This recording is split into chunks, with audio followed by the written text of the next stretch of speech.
So you've got a fussy, crying baby that you just can't get to calm down no matter what you do. You completely at your wit's end and just tired. It could be that your baby has infant reflux disease or even a milk protein intolerance. I'm a board certified pediatrician and I get asked all the time about infant reflux symptoms and remedies. I'm going to tell you what works and what doesn't. Because reflux in babies is literally the worst thing to happen in the history of babies. All 5 of my kids had terrible reflux disease. Signs of an infant with reflux are just a baby who is fussy and squirmy and won't console or calm down throughout the whole day. A lot of times they cry after feeds, or they'll like draw their knees up to their chest, or they'll arch their back and kind of go stiff. And a lot of times infant reflux is worse when you lay them on their backs flat.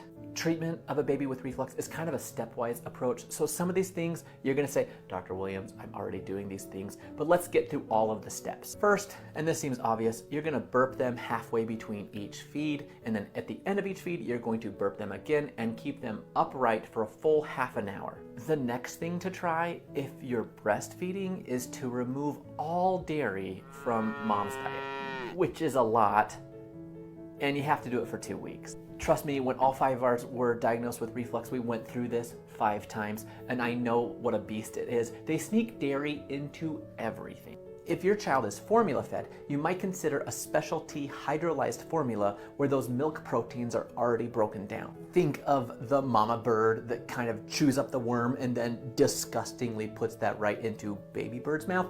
Kind of the same idea here. If neither of those work, the next infant reflux remedy, and this one works pretty well, is you thicken their feeds with either a rice or an oat cereal. And I want you to work with your pediatrician on this one, but the idea is you add a teaspoon or a little bit more of rice or oat cereal to either express breast milk or to formula. And what this does is it keeps the food in their stomach longer instead of percolating up into their throat.